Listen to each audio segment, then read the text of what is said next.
sector energético, hidrocarburos y en el sector ambiental, hay que procurar que la regulación sea un habilitador de la innovación y no un inhibidor. Y Rodrigo puso el ejemplo que yo mencioné ahora de Puerto Wilches, pero yo pongo otro más simple. Por ejemplo, puede haber empresas que desarrollan nuevas tecnologías del sector para tener una menor huella de carbono, y eso seguramente requiere algún tipo de modificación de su licencia actual. Y ahí, si es algo que va en pro del medio ambiente, tenemos que ver cómo podemos incentivar que las empresas puedan desarrollarlo y que la autoridad o el regulador habilite ese tipo de proyecto. Entonces creo que es un tema clave. En el sector de regulación en la CREG hemos hablado mucho que vamos a dejar, no lo vamos a poder nosotros utilizar como hubiéramos querido, por ejemplo, los areneros regulatorios, para que venga el sector, vengan los gremios y hagan propuestas. Yo ahí siempre trato de copiarme mucho de un tema de política monetaria, que es el concepto de forward guidance, que se desarrolló ya hace varios años, y eso simplemente quiere decir que los agentes del sector sepan qué se viene en materia regulatoria para su sector, que la gente sepa hacia dónde van las tasas de interés en el sector financiero, porque se ha hecho un ejercicio transparente en las discusiones de un banco central, por ejemplo, lo mismo en este sector, que sepan hacia dónde va la CREG, hacia dónde va la ANLA, y que se pueda participar de manera más activa. Entonces la primera. La segunda, ya lo hemos discutido, no hay que ahondar mucho, es el tema de inflación. El tema de inflación va a persistir por los próximos meses. Esto no es un tema de 2 o 3 meses, va a ser seguramente un tema de 12 a 18 meses. Y ahí hay un tema bien polémico, que es de este sector, es el tema del Fondo de Estabilidad de Precios de los Combustibles. Si usted me pregunta a mí, yo que vengo de un background totalmente fiscalista y tributario, yo antes hubiera dicho, pues ese tipo de subsidios es totalmente regresivo. Usted le está subsidiando el combustible a gente que tiene un poder adquisitivo alto. Eso cambió completamente desde mi punto de vista. Seguramente hay economistas muy reputados que piensan diferente, pero lo vimos, y me he sentado mucho con el ministro José Manuel a mirar este tema, y uno dice, la inflación en marzo anualizada fue del 9.6%, pero cuando usted mira las series del DANI y usted la divide por tipo de ingreso en las familias, para las familias de menores ingresos no fue el 9.6, fue el 11.7, casi el 12. Y si usted a eso le hubiera sumado un ajuste proporcional a lo que ocurre en los mercados internacionales del precio de los combustibles, en particular el diésel, cuando la inflación global está enfocada exactamente en los alimentos, y ya la inflación no solamente de lo que importamos, sino que le hubiéramos añadido unos 3 o 4 puntos porcentuales porque hubiéramos incrementado el precio del combustible para transportar los alimentos, pues las familias más vulnerables no hubiera sido de cerca del 12, sino de cerca del 15%. Y ahí hay que pensar si entonces el subsidio es regresivo. Yo creo que en un escenario tan extraordinario como el que tenemos actualmente, la concepción de las diferentes herramientas de política pública cambia, pero sigue siendo una gran preocupación fiscal. Eso no quita que desde el punto de fiscal haya una gran preocupación también por lo que representa tener precios estables. Entonces hay que balancear el tema fiscal con un tema inflacionario, macroeconómico, de protección al bolsillo, que era lo que decía ahora Orlando, sobre todo de los más vulnerables, que son los que más se afectan con la inflación. Qué peor impuesto que la inflación. Tercera, y para no extenderme mucho, tenemos también todo el tema de infraestructura, y eso es absolutamente clave. Podemos hablar de infraestructura lineal en el tema de gas, de infraestructura portuaria y de logística para el tema de eólico costa afuera, para el tema de hidrógeno. Es algo fundamental donde hay que tener también incentivos para que se desarrolle en el país. Un tema de inversión, sobre todo los temas nuevos como el hidrógeno verde, requieren de grandes inversiones, y ahí hemos venido trabajando algo que le va a quedar a la siguiente administración, y es como con la banca multilateral, en particular con el Banco Mundial, con el BID, con CIF, con IBRD, dejamos un fondo de fondos donde podamos trasladar una tasa compensada concesional al sector privado a través, por ejemplo, del FENOGE y Bancoldex o FDN, y ahí tenemos algo muy significativo. Entonces, digamos que ahí trato como de recoger varias cosas que hay que hacer en materia de inflación, de innovación regulatoria, de infraestructura, de inversiones, que es fundamental para garantizar que sigamos teniendo un sector balanceado tanto en transición como en seguridad energética. Gracias, ministro. Sí. De hecho, la inflación de los energéticos, la variación anual de los energéticos es de 11,6, es decir, es 2 que cubre combustibles y demás. Es aún la general para todos los hogares, es aún más alta que la medición normal, o la medición general, perdón. Y yo quisiera aprovechar eso, Rodrigo, y preguntar un poco sobre la I del ministro. Es decir, el ministro dice, tenemos que innovar regulatoriamente e innovar, digamos, en ese sentido. Y yo entonces retomo y le hago la pregunta a Rodrigo, ¿qué adaptación en términos de la actividad de licenciamiento ambiental y demás funciones de la ANLA debería asumir la ANLA ahora que están llegando todos estos cambios de transición energética, de gestión al cambio climático? ¿Pueden esos mismos instrumentos del pasado servirnos para definir esos temas hacia adelante? ¿Ha pensado la ANLA de pronto en ir ajustando como esa caja de herramientas para estas nuevas necesidades de licenciamiento que podrían venir con estas nuevas direcciones del sector? Sí, hay varias cosas. Sí, lo hemos pensado y lo hemos hecho. Hemos generado una serie de herramientas actualmente, de instrumentos para mejora, digamos, de la toma de las decisiones, en oportunidad, eficiencia, eficacia, y eso parte, digamos, de lo que les decía también de la gente. O sea, tenemos que tener mejores profesionales cada vez, eso creo que es clave.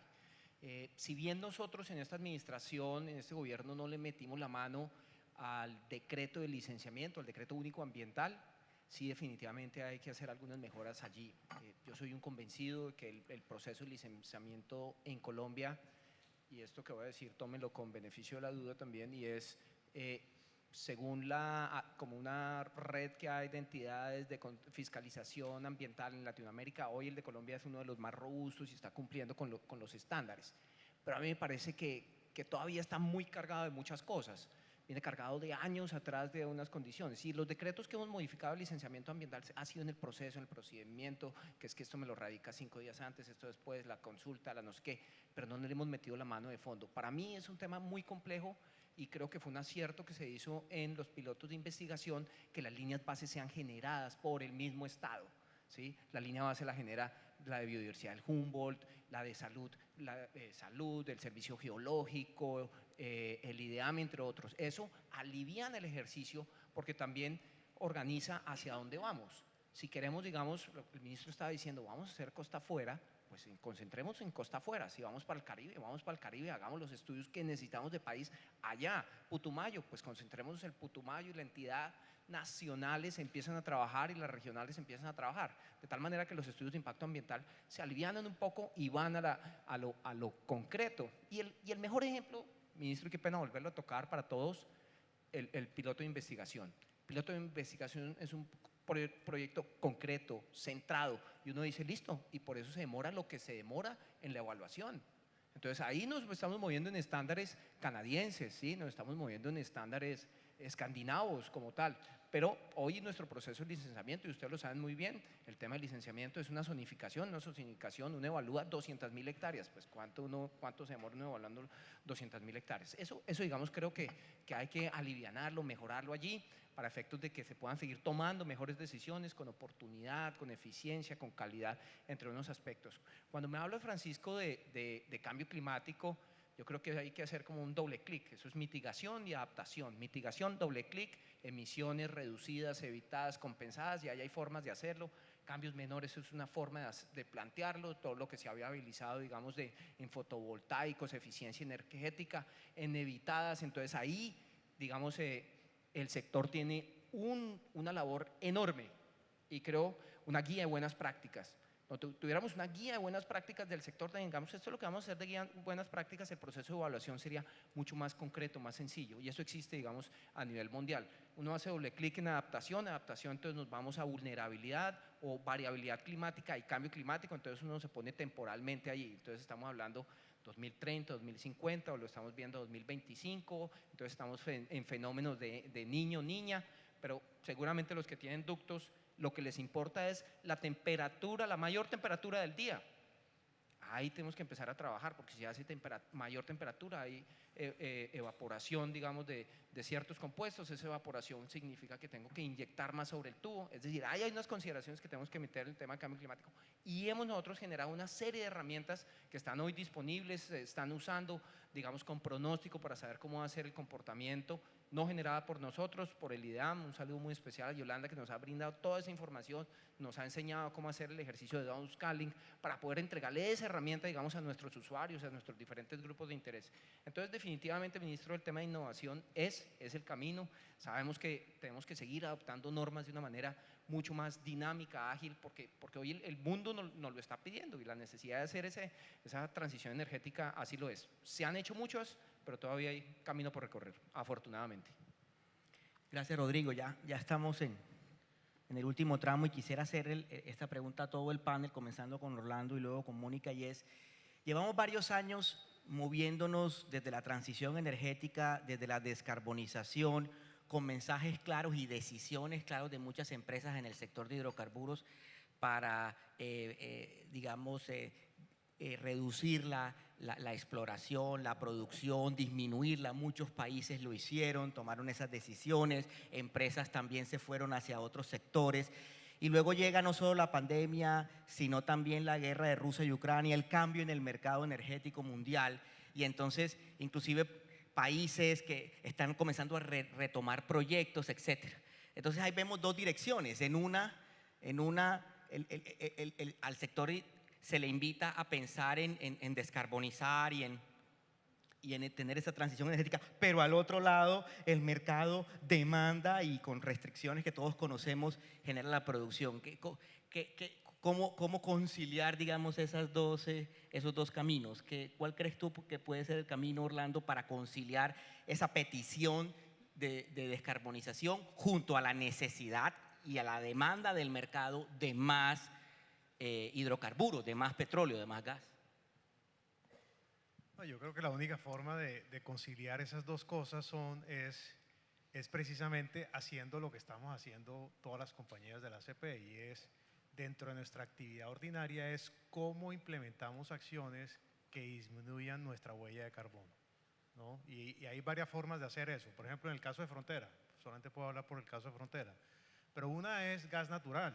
Hay que seguirle trabajando el tema del gas natural, hay que seguir trabajando a aumentar, pues, ese resultado muy positivo que publicó la NH el día de ayer, que revertimos la tendencia de declinación de reservas. Hay que seguirle trabajando en eso. Nosotros en este momento tenemos solamente 3% de la producción nuestra de gas natural, queremos aumentarla, estamos trabajando hacia ello. Tenemos varias iniciativas, estamos haciendo perforación importante, pozos de desarrollo, pozos de exploración en la cuenca del Valle Inferior del Magdalena. El gas natural va a seguir siendo muy importante. Los europeos, de hecho, antes de la crisis de Ucrania, tomaron una decisión dentro de la Comisión Europea, y fue identificar, catalogar el gas natural con la energía nuclear como energías verdes, ¿no? Eso fue una decisión que ellos tomaron antes de la crisis de Ucrania. Probablemente el tema geopolítico va a matizar eso, como le decía ahorita el ministro, con el tema del hidrógeno. Seguramente van a tratar de acelerar eso más, y con el precio que estamos viendo a nivel internacional del gas, probablemente eso sea un estímulo adicional.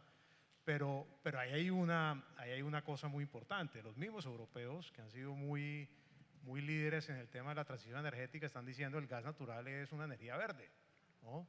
Entonces ahí hay que seguir trabajando. Y cosas que estamos haciendo la compañía, por ejemplo, ahorita Juan Carlos de Sierra Col mencionaba el tema del parque solar. Nosotros, ministro, estamos haciendo un parque solar de 9 megavatios, para que también lo tenga ahí en el registro.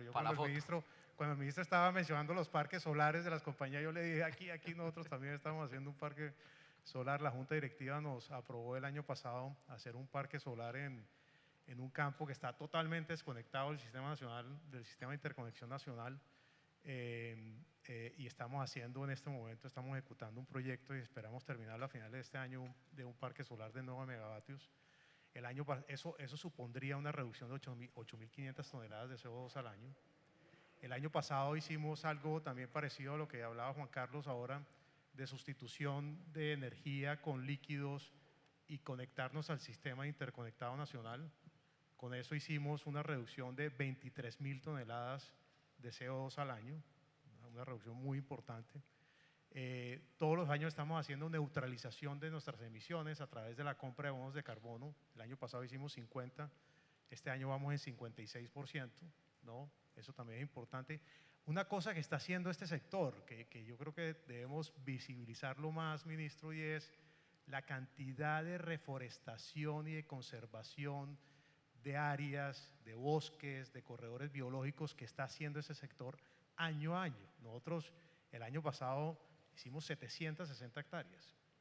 Este año vamos a hacer 900. El próximo año tenemos una meta más agresiva, ¿no? De reforestación, conservación de corredores biológicos. Y todas las compañías de este sector están haciendo eso, ¿no? Obviamente buena parte de eso es 1%, es compensación, pero es parte de una gestión que está haciendo el sector, reducción de consumo de agua. El año pasado hicimos una reducción en nuestras operaciones del 40% en el consumo de agua. Y por último, y muy rápidamente, tenemos un proyecto, y no quiero poner aquí a Rodrigo, pero se lo voy a mencionar porque es bien interesante. Y es nuestra compañía, ojo con esto, nuestra compañía predecesora hizo una inversión de más de $100 millones en una planta de tratamiento de agua. Esa planta ha estado inactiva en los últimos 5 años, nosotros estamos reactivándola. Y básicamente lo que hace eso es utilizar parte del agua de producción para poder utilizarla como riego para un cultivo de palma que está en la zona. Cultivo que en este momento tiene 3.000 hectáreas de palma sembrada, tiene capacidad para 9.000, pero eso es una forma también de un aprovechamiento adecuado, responsable del uso del agua de producción que nosotros generamos, que puede tener un efecto positivo. En este momento la licencia no nos permite, digamos, hacer un riego para esa palma con efectos, digamos, alimenticios, ¿no? Esa es una restricción, pero vamos a empezar con ese proyecto piloto para poder demostrar que esa agua tiene suficiente calidad para poder usarla para otros fines. Le dejo esa semillita al tema, pero son ejemplos, y aquí puedo gastarme un tiempo más adicional hablando de esto, pero son ejemplos de las cosas que estamos haciendo dentro de las compañías que buscan precisamente procurar el tema de la sostenibilidad, de cómo haciendo nuestra actividad de exploración y producción de hidrocarburos estamos haciendo cada vez más responsables, cada vez más sostenibles, y estamos reduciendo de manera sistemática y ordenada nuestra huella de carbono. Gracias, Orlando. La ANLA escuchó eso sin mayor compromiso. Nunca me ha tocado una solicitud de cambio menor en un evento para una licencia. La misma pregunta, Mónica. Pues Pacho, antes de que el ministro se vaya en su CIS, creo que le voy a sugerir 2 más, que creo que son importantes y que todos los que estamos aquí requerimos. En infraestructura de gas creo que es fundamental la conexión de los 2 gasoductos, que creo que es súper clave para lo que significa el país. Y en el tema tarifario, que involucre una T, además de esas Is, y en el tema tarifario es la tarifa única en vez de una tarifa por distancia, que yo creo que eso le ayuda muchísimo a lo que significa una creación de demanda que sea mucho más asequible para los usuarios finales. Entonces ahí va una I y una T, ministro Mesa. ¿Y qué estamos haciendo desde el lado de lo que significa el negocio? Pues definitivamente en TGI estamos súper comprometidos con contribuir a todo lo que es la reducción de metas de los gases de efecto invernadero, empezando por nuestro propio negocio. Tenemos la línea base del 2019 y lo que queremos es hacia el 2050 pues ser una compañía realmente cero, con carbono neutralidad, con el mismo compromiso que traemos. Creo que hay un tema que es muy importante porque venimos trabajando mucho en asegurar la infraestructura adecuada, en tener una infraestructura que nos permita tenerla lista para que en un momento podamos transportar ese blend entre hidrógeno y gas y posteriormente, donde sea necesario, también hidrógeno. Pero eso es un poco, yo creo que lo que tiene que ser casi que la hoja de ruta de quienes estamos en el negocio de transporte de gases. Es como el deber ser, cómo asegurar que tienes una infraestructura perfectamente en forma para que pueda darse todo lo que es la transición y que tú puedas transportar desde ahí y no solamente en esa infraestructura, sino también en lo que significa transporte virtual. Entonces tenemos proyectos importantes que estamos iniciando, como son proyectos de micro LNG para poder mover gas hacia el Pacífico colombiano y hacia algunas zonas que definitivamente no han estado conectadas. Otra apuesta importante que estamos viendo hacia adelante es definitivamente si importar gas. Es una situación que desde el punto de vista de precios realmente puede ser una situación compleja por lo que está pasando en el panorama mundial. Pues qué podemos hacer incluso con el tema de Venezuela, ¿de acuerdo? Y es un tema al cual yo creo que los próximos gobiernos van a tener que mirar sin importar cuál sea la línea política que vamos a hacer con Venezuela, porque realmente ahí hay una oportunidad de un gasoducto bolivariano que se tuvo durante mucho tiempo y que tenemos que entender, uno, la condición en la que está ese gasoducto, y dos, entendiendo también las conversaciones que Venezuela está teniendo con compañías como Chevron, pues cuáles son las posibilidades que hay entonces para el negocio de gas y para Colombia, desde lo que significa un relacionamiento comercial que pudiese surgir en algún momento. Ese no es un tema menor y creo que nosotros lo estamos colocando siempre en la agenda hacia adelante. Otro tema que es importante es nuestro compromiso con ser un actor súper relevante en la implementación del COMPES de transición energética, que realmente cuando vamos y miramos la cantidad de iniciativas que el gobierno está dejando en el COMPES de transición energética, nosotros mirábamos, pero casi que 8 de las 21 líneas contemplan al gas como ese energético fundamental en la transición. Y desde ahí creo que nosotros tenemos que hacer valer que ese COMPES realmente se ejecute y que se convierta en una línea de trabajo como parte de actor fundamental del tema. Y definitivamente seguir avanzando muy fuerte en todo lo que significa innovaciones, de acuerdo, en las líneas de innovación en las que ya mencioné al comienzo de mi intervención pasada, pero entendiendo que nuestra tarea sigue siendo que cada vez que llega una conexión de gas a una zona del país, lo que buscamos es transformar vidas, generar muchísimo esa prosperidad colectiva que el país requiere con una energía que sea absolutamente sostenible y competitiva. Gracias, Mónica. Nos queda muy poco tiempo. Esta es una pregunta que estaba diseñada para todo el panel, pero no vamos a tener la oportunidad de desarrollarlo con todos y les pido excusas. Entonces, ministros, se la voy a hacer a usted nomás y con eso cerramos al panel y es en estos pocos minutos y es una pregunta grande para el tiempo, pero sé que se va a ajustar. ¿Pueden entonces per se estas energías renovables garantizar esta seguridad energética de la que hemos estado hablando? ¿Pueden ellas solas hacerlo, ministro? No, yo creo que todavía es absolutamente clave contar con otros energéticos que son más confiables, sobre todo desde el punto de vista eléctrico y pensando también en otros temas como la movilidad, como la industria, y ahí creo que sigue siendo fundamental el rol que juegan los hidrocarburos. Por eso la palabra es transición que es gradual, que se va a tomar un tiempo. Entonces creo que hay que seguirle apostando a desarrollar las energías renovables no convencionales porque es un gran complemento a nuestra matriz desde el punto de vista de competitividad, ofrece grandes oportunidades, pero también, como lo hemos venido haciendo, apostarle a este sector. Pero yo no me puedo quedar callado con un tema que acaba de mencionar Mónica. Y ahí sí me toca, y Mónica, con todo el aprecio que le tengo, a mí me parece que es como si no hubiéramos visto el playbook en Europa. ¿Qué pasó en Europa? En Europa arrancó el activista ambiental en contra de los hidrocarburos, de los yacimientos no convencionales. Empezaron a prohibir la exploración, prohibieron el fracking, y que no, tenemos un vecino que no importa el tema político, que ahí vamos a tener gas, hagamos el primer gasoducto, hagamos el segundo, y hoy vemos lo que está pasando.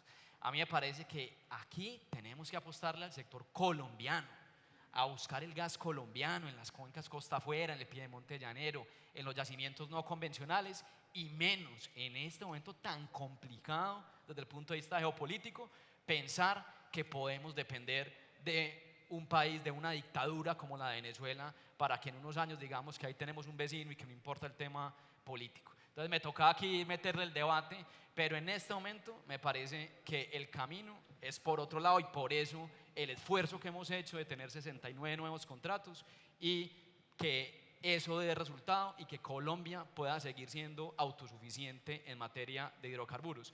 Y finalmente, quisiera hacerle una mención especial aquí a Nanla. Yo soy un convencido de la continuidad en las políticas públicas y todos los logros que hemos podido mostrar en este sector son gracias a que hemos tenido continuidad en el ministerio, desde que arrancamos con la ministra María Fernanda, donde no hemos cambiado el diseño, hemos ampliado las políticas públicas, pero hemos tenido una autoridad ambiental que ha tenido también el mismo equipo directivo durante estos 4 años y que hemos tenido interlocución permanente. Y los que están aquí en el sector saben que cuando hablan conmigo, con Rodrigo, estamos alineados, sabemos cuáles son los problemas, tenemos reuniones casi que semanales y también hay el reconocimiento que con la ANLA hemos logrado un gran trabajo para poder avanzar en todo lo que hablamos anteriormente. Muchas gracias. Gracias, Orlando. Rodrigo, ministro Diego y Mónica, gracias por acompañarnos en este panel, la adaptación de Colombia en la transición energética y la seguridad y la confiabilidad energética. Muchas gracias a ustedes por su atención. Cumplimos con el tiempo. Me parece una irresponsabilidad, pero... Gracias a todos por sus intervenciones que reiteran la importancia de avanzar en una transición que asegure la autosuficiencia energética del país. Es momento de tomar un receso. Compartir la vida de Colombia es proteger la riqueza natural a través de la recuperación y protección de la biodiversidad y la ejecución de proyectos de reforestación. Jocol los invita a un breve receso para que disfruten de un excelente café en su stand de sostenibilidad. Ya nos vemos. Desde su nacimiento,